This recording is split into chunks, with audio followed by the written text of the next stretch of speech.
అనేటటువంటి వాళ్ళు ఒక తొండి వాదన చేస్తున్నారు అని చాలా ఖచ్చితమైన ఒపీనియన్ ఉండే నాకు. తొండి వాదన పూర్తిగా తొండి కాదేమో అనే ఒక ఆలోచన తన ముందు మాటలో రేకెత్తించారు. ఏంటంటే నిజమే, 1946 నుంచి మొదలైనప్పుడు సాయుధ పోరాటం 47 వరకు దాని మీద ఈ రజాకారుల ప్రభావం కంటే ఇండియాకు స్వాతంత్రం వచ్చిన తర్వాత వాళ్ళకి అర్జెన్సీ పెరిగిపోయింది.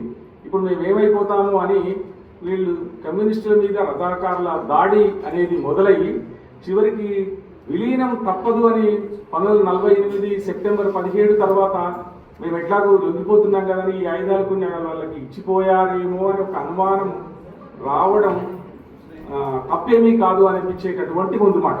నేను అది చాలా ఆసక్తిగా చదివితే నాకు అర్థమైంది. అట్లాంటి గొప్ప విలువైన ఆలోచనలు రేకెత్తించినటువంటి పుస్తకం ఇది. దానికి మనము ఎన్నో గుర్తొస్తాయి. నిజానికి తెలంగాణలో లేదా తెలుగు వారికి చాలా గొప్ప సందర్భాలు ఉన్నాయి. కొమరం భీం ఒక్కడుగా చేసినటువంటి పోరాటం ఉంది. అల్లూరి సీతారామరాజు ఒక్కడిగా చేసినటువంటి పోరాటం ఉంది. ఇంకా చరిత్రకి సరిగ్గా డేట్లు ఈవెంట్లు అందకుండా సమ్మక్క సారక్క కాకతీయ రాజులకు వ్యతిరేకంగా చేసిన పోరాటం ఉంది. తుర్రెబాజ్ ఖాన్ ఇంగ్లీష్ వాళ్లకు వ్యతిరేకంగా బ్రిటిష్ రెసిడెన్సీ మీద దాడి చేసి హత్య చేయబడి తలని మొండాన్ని వేరు చేసి కోఠీ చౌరస్తాలో వారం రోజుల పాటు ప్రదర్శనకు పెట్టబడ్డ పరిస్థితిని కూడా మన ఈ తెలుగు సమాజం లేదా తెలంగాణ సమాజం చూసింది. ఇంకా చూస్తే ఇటీవలి కాలంలో వచ్చినటువంటి గోదావరి లోయ పోరాటం కూడా మనం చెప్పుకోదగ్గ చరిత్రే. కానీ ఇవన్నీ పాక్షికంగా పార్శ్వాలుగా ఒక్కొక్క సంఘటనగా మాత్రమే నడిచిన పోరాటాలు. దీనికి భిన్నమైన పోరాటం ఏంటంటే ఒక సామాన్య ప్రజానీకం తప్పనిసరైన పరిస్థితుల్లో మొత్తం రాజరికం మీదనే తిరుగుబాటు చేయాల్సినటువంటి ఒక చారిత్రక సందర్భం 1946లో వచ్చింది.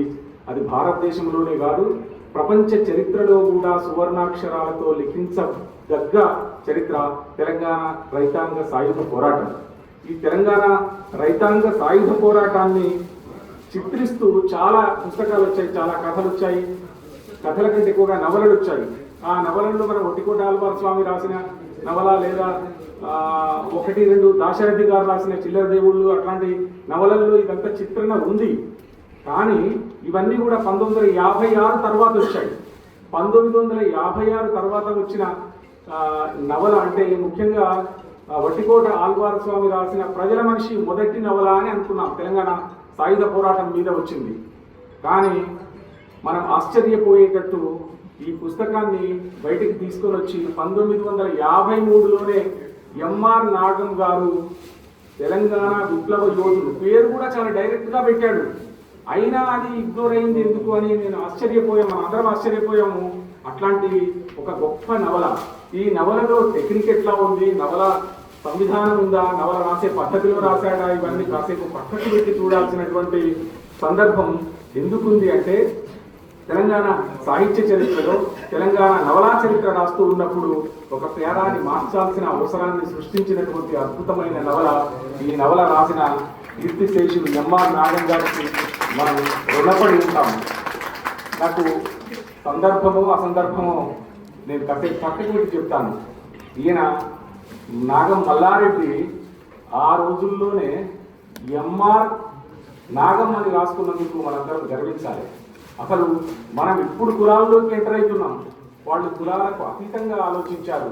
అట్లాంటి గొప్ప నవలని చూస్తూ ఉన్నప్పుడు, అందులో రాసిన చరిత్రను చూస్తూ ఉన్నప్పుడు 2-3 విషయాలు నాకు గుర్తొచ్చాయి. ఏంటంటే తెలంగాణ సమాజం అంతా చాలా సంక్షుభితంగా ఉండే రోజులు 1946 నుంచి 56 మధ్య.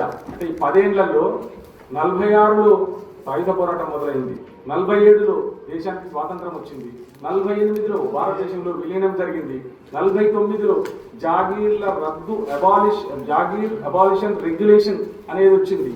తర్వాత 1950లో మిలిటరీ పాలన పోయి ఎల్లోడి ఒక పౌర పాలన వచ్చింది. 1952లో ఎన్నికలు వచ్చాయి. 1956లో ఆంధ్రప్రదేశ్ వచ్చింది మన మీదకి. ఇవన్నీ సీక్వెన్స్ ఆలోచిస్తే ఆ 10 ఏళ్ళది మనం భారతదేశంలో వరల్డ్లో ఒకటి ఏంటంటే ది ఏజ్ ఆఫ్ ఎక్స్ట్రీమ్స్ అనే ఒక పుస్తకం ఉంది, ప్రపంచ చరిత్ర గురించి మాట్లాడుతున్నాము. 1914లో 18లో ప్రపంచ యుద్ధము, 1917